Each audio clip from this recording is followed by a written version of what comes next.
हार्दिक स्वागत अभिनंदन।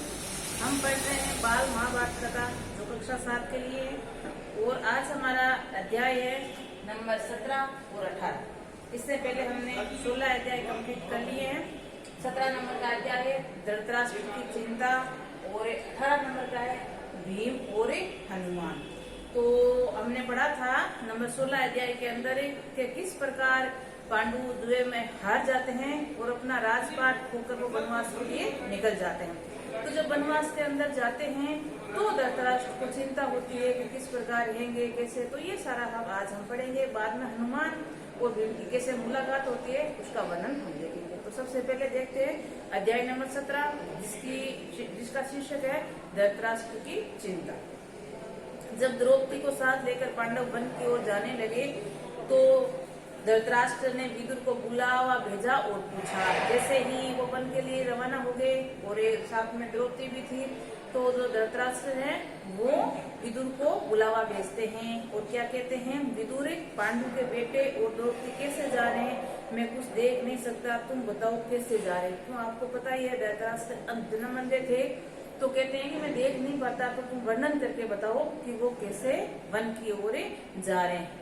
विदुर ने कहा, कुंती पुत्र युधिष्ठिर कपड़े में चेहरा ढककर जा रहे हैं और भीमसेन अपनी दोनों भुजाओं को निहारता हुआ और अर्जुन हाथ में कुछ बालू लिए उसे बिखेरता हुआ, नकुल और सहदेव सारे शरीर पर धूल रमाए हुए कर्मश युधिष्ठिर के पीछे पीछे जा रहे हैं। मतलब उनकी जो गतिविधि थी वो सारी विदुर है वो धृतराष्ट्र को बता रहे हैं। द्रौपदी ने बिखरे हुए केसों से सारा मुख ढक लिया है और आंसू बहाती हुई युधिष्ठिर का अनुसरण कर रही है। और द्रौपदी की जो यहाँ अपमान हुआ था या ऐसा कह दीजिए श्री कृष्ण भगवान ने अपमान होने से बचा दिया था, लेकिन वो काफी दुखी थी तो दुखी मन से बाल बिखेरे में जिससे चेहरा ढका हुआ है वो युधिष्ठिर का पीछा करती भी जा रही है। ये सुनकर धृतराष्ट्र की आकांक्षा चिंता पहले से अधिक प्रबल हो उठी। उसको पता था कि पांडु शक्तिशाली और बलशाली है और ये इस स्थिति में जा रहे हैं तो ये जो प्रतिशोध है उसका जरूर लेंगे, तो उसको और चिंता होने लगती है। विदुर बार बार धृतराष्ट्र से आग्रह करते हैं कि आप पांडवों के साथ संधि कर लें। विदुर एक समझदार था, उसको पता था कि इस प्रकार की स्थिति में आगे आने वाले समय में भयंकर युद्ध हो सकता है, इसलिए विदुर है वो धृतराष्ट्र को बार बार समझा रहा है कि आप पांडवों के साथ संधि कर लीजिए। विदुर अक्सर इसी भांति धृतराष्ट्र को उपदेश दिया करते थे और आगे भी कई प्रकार की अच्छी सलाह ही विदुर ने दी थी। विदुर की बुद्धिमत्ता का धृतराष्ट्र पर भारी प्रभाव पड़ा था, इसलिए शुरू में वह विदुर की बातें सुन लिया करते थे, परंतु बार बार विदुर की ऐसी बातें सुनते सुनते वे ऊब गए थे। तो अब बार बार विदुर यही बातें कह रहा था तो धृतराष्ट्र को ये बातें अच्छी नहीं लगी थी और बार बार एक ही बातें सुनकर उनका मन ऊब गया था। तो देखो अब विदुर को क्या कहते हैं धृतराष्ट्र। एक दिन विदुर ने फिर वही बात छेड़ी, कौन सी, पांडवों वाली संधि की। तो धृतराष्ट्र जुझलाकर बोले, विदुर मुझे अब तुम्हारी सलाह की जरूरत नहीं है, अगर चाहो तो तुम पांडवों के साथ चले जाओ। के बार बार तुम पांडवों का जिक्र करते हो, संधि कर लीजिए या वो कर लीजिए, तो मुझे उनकी बात या तेरी सलाह में कोई इंटरेस्ट नहीं है, कोई रुचि नहीं है। आप ऐसा कीजिए पांडवों के साथ ही चले जाइए। तो धृतराष्ट्र ये कहकर बड़े क्रोध के साथ विदुर के उत्तर की प्रतीक्षा किए बिना ही अंतपुर में चले गए। अबे धृतराष्ट्र ने जैसे ही कहा तो विदुर को बड़ा क्रोध आ गया और धृतराष्ट्र को कुछ भी जवाब नहीं दिया और वो अंतपुर में चले जाते हैं। विदुर ने मन में कहा कि अब इस वंश का सर्वनाश स्थिति है। इस प्रकार की स्थिति बन गई है कि अभी कौरवों का नाश है, इस वंश का नाश है अवश्य ही होगा। उन्होंने तुरंत अपना रथ जुतवाया और उस पर चढ़कर जंगल में उस ओर तेजी से चल पड़े जहाँ पांडु अपने वनवास का काल व्यतीत कर रहे थे। तो ये बातें जब धृतराष्ट्र ने विदुर को कही तो बड़ा उसको क्रोध आया और वो भी जहाँ पांडु अपना वनवास व्यतीत कर रहे थे वहाँ चले जाते हैं। विदुर के चले जाने पर धृतराष्ट्र और भी चिंतित हो गया, क्योंकि ये तो गुस्से में उन्होंने कह दिया था, लेकिन हर प्रकार की सलाह, हर प्रकार का जो कार्य होता था विदुर के द्वारा ही बोलते थे या कहते थे या विदुर सलाह देता था। तो उसको जैसे ही गुस्से में कह दिया, विदुर चला गया तो धृतराष्ट्र को बड़ी चिंता होने लगती है और वो चिंता में सोचते हैं कि मैंने ये क्या कर दिया। विदुर को भगाकर मैंने सारी भूल कर दी, मतलब भारी भूल की है मैंने, कैसे उसको ये कह दिया तू चले जाओ।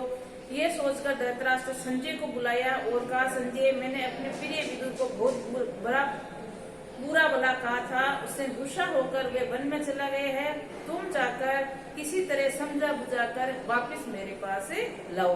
अब संजय है उसको भेज रहे हैं कि विदुर को कैसे जैसे तैसे मनाकर आप वापस लाओ। धृतराष्ट्र की बातें सुनकर संजय जंगल में पांडु के आश्रम में जा पहुंचे। अब धृतराष्ट्र किया गया या उनकी बातों से वो संजय विदुर को लाने के लिए जंगल में जाते हैं। संजय ने विदुर को बड़ी विनम्रता के साथ कहा, धृतराष्ट्र अपनी भूल पर पछता रहे हैं, आप यदि वापस नहीं लौटेंगे तो वे अपने प्राण छोड़ देंगे, कृपया आप अभी लौट जाइए। तो ये उनको आकर प्रार्थना विनती के साथ समझाने की कोशिश करते हैं कि आप वापस चले जाइए, धृतराष्ट्र के द्वारा मैं आया हूँ, आपको जो भी धृतराष्ट्र ने कहा था उन पर अब उनको पछतावा हो रहा है, अगर आप नहीं गए तो हो सकता है धृतराष्ट्र को आपकी याद में या आपके बिछुड़ जाने में वो प्राण भी त्याग दे, इसलिए आप जल्दी लौटे आइए। ये बातें सुनकर विदुर युधिष्ठिर आदि से विदा लेकर हस्तिनापुर के लिए चल पड़े। अब विदुर को भी ये लगा कि हो सकता है ऐसी घटना हुई हो, तो वो भी उससे अनुमति लेकर फिर से पांडवों से वापस हस्तिनापुर की ओर निकल पड़ते हैं। हस्तिनापुर पहुंचकर वे धृतराष्ट्र के सामने गए तो धृतराष्ट्र उन्हें बड़े प्रेम से गले लगाया और गदगद स्वर में बोले, निर्दोष विदुर, मैं उतावली पर मैं बुरा कह बैठा, इसका बुरा मत मानना और मुझे क्षमा कर देना। तो वापिस से विदुर के आने पर उनको प्रेम पूर्वक गले लगाते हैं और माफी मांगते हैं। इसी तरह एक बार महर्षि मैत्रेय धृतराष्ट्र के दरबार में पधारे। राजा उनका समुचित आदर सत्कार करके प्रसन्न किया। फिर महर्षि से हाथ जोड़कर पूछा, कुरु जंगल वन के आपने मेरे प्यारे पुत्र वीर पांडवों को तो देखा ही होगा, वे कुशल से है ना? अबे जो यहाँ आए हैं मैत्रेय धृतराष्ट्र के पास मिलने के लिए, उनको पूछ रहे हैं कि मेरे जो पुत्र है पांडव वो वन में गए हुए हैं, तो आपने उनको देखा होगा, क्या वो वहां से कुशल हैं? महर्षि मैत्रेय ने कहा, राजन, काम्य वन के संयोग से युधिष्ठिर ने मेरी भेंट हो गई है। वे दूसरे ऋषि मुनि मुझसे मिलने उनके आश्रम आए थे। हस्तिनापुर में जो कुछ हुआ उसका सारा हाल उन्होंने बताया और यही कारण मैं आपको यहाँ आया हूँ। और भीम से कहते ऐसा किया, ऐसा नहीं होना चाहिए। तो जो महर्षि आए हैं वो कह रहे हैं कि मैं यही बात आपको कहने के लिए आया हूँ कि ये जो कार्य हुआ है वो अच्छा नहीं हुआ, इसीलिए वो जो भीम के द्वारा जो भी या आपके द्वारा जो भी गलती हुई, इसके लिए भीम ने मैंने समझाया भी है कि ऐसा होना नहीं चाहिए। इस अवसर पर दुर्योधन की सीमा सभा में मौजूद था। जो बातें विदुर कह रहा था धृतराष्ट्र को, तो ये दुर्योधन सुन रहा था, नहीं था। तो मुनि ने उसकी ओर देखकर कहा, राजकुमार, तुम्हारी भलाई के लिए कहता हूँ, सुनो, पांडवों को धोखा देने का विचार छोड़ दो।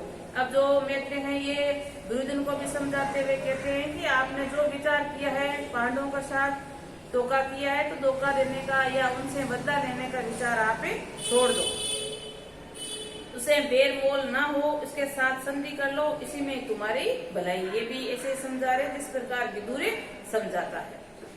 ऋषि ने यूं मीठी बातों से दुर्योधन को समझाया, पर जिद्दी और ना समझ दुर्योधन इसकी ओर देखा तक नहीं, क्योंकि दुर्योधन को घमंड में चूर था, तो उसने ऋषि की बातों को सुना और ना ही उनकी तरफ देखा। वह कुछ बोला ही नहीं, बल्कि अपनी जांघ पर हाथ ठोकता और पैर के अंगूठे से जमीन उतरता मुस्कुराता हुआ खड़ा रहा। दुर्योधन की इस ढिठाई को देखकर महर्षि बड़े क्रोधित हुए और उन्होंने कहा, दुर्योधन, याद रखो, अपने घमंड का फल तुम्हें अवश्य ही मिलेगा। जो उनकी हरकतें थी उनको देखकर महर्षि समझ गए थे और दुर्योधन ने उनको कोई जवाब नहीं दिया था, जिससे महर्षि बड़े ही दुखी होते हैं या क्रोधित होते हैं और कहते हैं कि तेरा जो ये घमंड है ये तेरा नाश का कारण बनेगा। इसी बीच हस्तिनापुर में हुए घटनाक्रम की खबर श्री कृष्ण को लगी कि पांडवों को वनवास हो गया है और वन भोगने के लिए वो गए हैं। तो ये पता चला कि पांचों पांडव द्रौपदी समेत वन में चले गए हैं। ये खबर पाते ही फौरन वे वन को चल पड़े जहाँ पांडव ठहरे हुए थे। तो जैसे श्री कृष्ण भगवान को पता चला इस घटनाक्रम का, तो वो पांडवों से मिलने के लिए वन की ओर निकल पड़ते हैं। श्री कृष्ण जब पांडवों से भेंट करने के लिए जाने लगे तो उनके साथ केकई, भोज और वृष्टि जाति के नेता चंदीराज, धृतकेतु भी आदि भी गए थे। इन लोगों के साथ पांडवों का बड़ा स्नेह संबंध था, तो ये भी पांडवों से स्नेह रखते थे। इसीलिए श्री कृष्ण भगवान के साथ में ये भी वन की ओर जाते हैं। उन्होंने बड़ी श्रद्धा से देखते हैं। द्रौपदी श्री कृष्ण से मिली, श्री कृष्ण को देखते उनकी आंखों में एक विरल अश्रु धारा बह निकली। मतलब जैसे श्री कृष्ण भगवान को देखा द्रौपदी ने, तो वो रोने लग जाती है। बड़ी मुश्किल से वे बोली, इस तरह अपमानित होने के बाद मेरा जीना बेकार है। श्री कृष्ण भगवान से शिकायत करते हुए कह रही है कि मेरे साथ जो घटनाक्रम हुआ, जो अपमान हुआ, इस अपमान के बाद मैं जीना नहीं चाहती हूँ।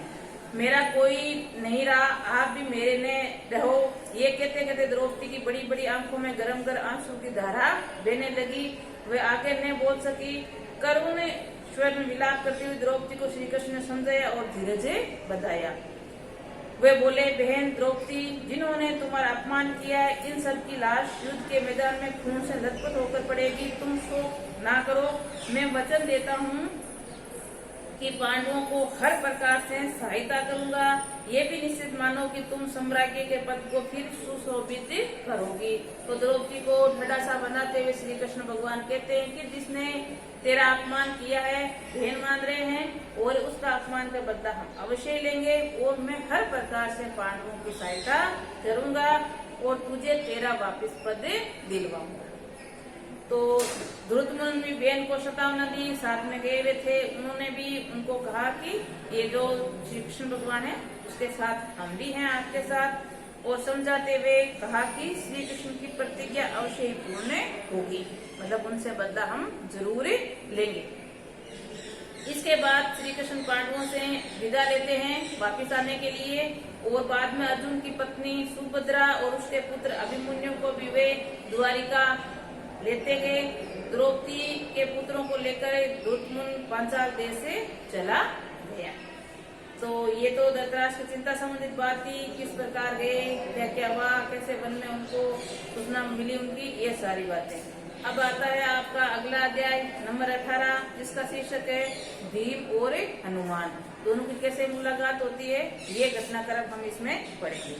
तो सुहावना मौसम था, द्रौपदी आश्रम के बाहर खड़ी थी। इतने में एक सुंदर फूल हवा से उड़ता हुआ उसके पास से आ गिरा। ये जो वन में व्यतीत कर रहे समय उसकी घटनाक्रम बताया जा रहा है कि द्रौपदी वन में अपने जो आश्रम था उसके बाहर खड़ी थी, और उतने में एक बड़ा ही सुंदर हवा से उड़कर फूल उनके आकर सामने गिरता है। द्रौपदी उसे उठा लिया और भीमसेन के पास जाकर बोली, क्या तुम जाकर ऐसे और कुछ फूल ला सकोगे? ये कहती हुई द्रौपदी के हाथ में फूल लिए युधिष्ठिर पास से दौड़ी गई। तो फूल था वो बड़ा ही सुंदर लगा, इसलिए वो भीम के पास जाती है और भीम से कहती है कि आप मेरे लिए इतने सुंदर और फूल ला सकते हो। और ये कहती है द्रौपदी फिर युधिष्ठिर के पास भी जाती है।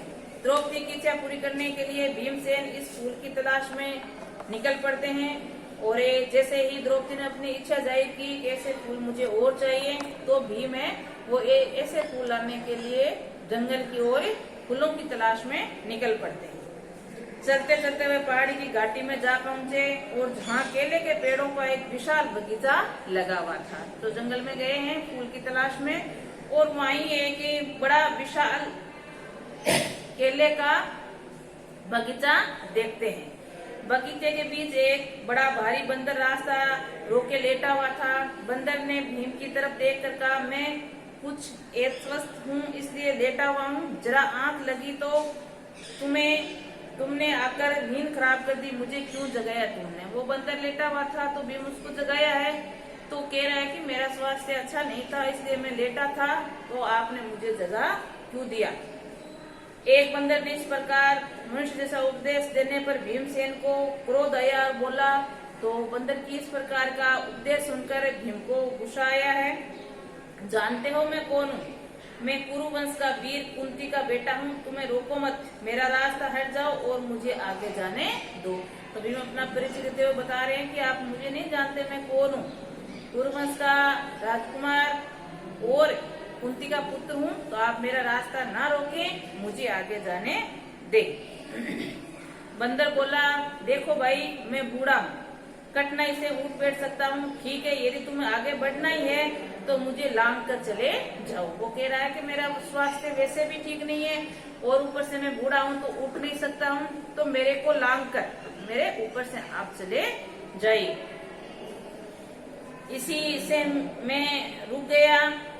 भीमसेन ने कहा, किसी जानवर को लांगना अनुचित कहा गया है, मतलब ये हमारे उसूलों के खिलाफ है, किसी के जानवर के ऊपर से जाना मतलब लांग कर जाना। तो इसी से मैं रुक गया, वरना मैं कब का ही लांग कर चला जाता, नहीं तो मैं कब का ही तुम्हें एक ही छलांग में लांग कर चला जाता। बंदर ने कहा, भाई तुम जरा बताना कि ये हनुमान कौन था जो समुद्र को लांग गया था। तो अबे बंदर ने कहा है कि भाई ये बता, बंदर पूछ रहा है भीम से कि ये बता कि तू हनुमान कौन था, ऐसा जानकर जो पूरे समुद्र को लांग कर चला गया था। भीमसेन जरा कड़क कर बोला, क्या कहा, तुम महावीर हनुमान को नहीं जानते? उठकर रास्ता दे दो, नहाटे मृत्यु को नोता मत दो। उसको ये पता नहीं है कि जो जिससे बातें कर रहा है वही हनुमान है। तो जैसे ही बंदर ने पूछा कि आप हनुमान को जानते हो जिसने समुद्र लांग लिया था, तो ये कड़क कर वापिस भीम कहते हैं कि आप उस महावीर बलि हनुमान को नहीं जानते, इसलिए मेरा रास्ता आप छोड़ दीजिए, वरना आपको मृत्यु होगी या मृत्यु के निकट आ जाओगे। बंदर बड़े क्रोध स्वर में बोला, हे वीर शांत हो जाओ, इतना क्रोध ना करो, यदि मुझे लांघना तुम्हें अनुचित लगता है तो मेरी इस पूंछ को हटाकर एक और कर दो और चले जाओ। पर रास्ता तुम्हें नहीं मिल रहा है, मैं पास बीच में बैठा हूँ, तो मेरी पूंछ को हटाकर उधर से आप चले जाइए। भीमसेन ने बंदर की पूंछ एक हाथ में पकड़ ली, लेकिन आश्चर्य, भीम ने पूंछ पकड़ तो ली पर उसे जरा सा भी नहीं हिली। मतलब भीम इतना शक्तिशाली बलशाली था, फिर भी एक बंदर की पूंछ भीम ने हिला सका। उठने की तो कौन कहे, उसे बड़ा ताज्जुब हुआ, होने लगा कि ये बात क्या है, मतलब मैं इतना शक्तिशाली बलशाली हूँ, कुछ भी कार्य मेरे लिए असंभव नहीं है, फिर ये छोटी सी पूंछ मेरे से क्यों नहीं उठ रही है, ये कैसा क्या हो गया, तो बड़ा आश्चर्य होता है। उसने दोनों हाथों से पूंछ पकड़कर खूब जोर लगाया, किंतु पूंछ वैसी की वैसी धरी रही। भीम बड़ा लज्जित हुआ और उसका जो घमंड था वो चूर चूर हो गया। उसे बड़ा विस्मय होने लगा, मतलब आश्चर्य होने लगा कि मुझसे अधिक ताकतवर ये कौन है। मतलब मैं अपने आप को सबसे ज्यादा ताकतवर मान रहा था, तो ये मेरे से ही ताकतवर कौन है। भीम के मन में बलिष्ठों के लिए बड़ी श्रद्धा थी, वे नम्र हो गया और बोला, मुझे क्षमा करो, आप कौन हो? हनुमान ने कहा, हे पांडुवीर, हनुमान मैं ही हूँ। सब उसने परिचय दिया है कि तू जिसकी महावीर बलि की प्रशंसा कर रहा था वो मैं ही हूँ। वानर श्रेष्ठ, मुझसे बढ़कर भाग्यवान और कौन होगा जो मुझे आपके दर्शन प्राप्त हुए। तो भीम बड़ा ही प्रश्न होता है, खुश होता है और कहता है कि इससे भाग्यशाली या मिश्र भाग्यशाली और क्या चीज हो सकती है जो आपके दर्शन मेरे को प्राप्त हुए हैं।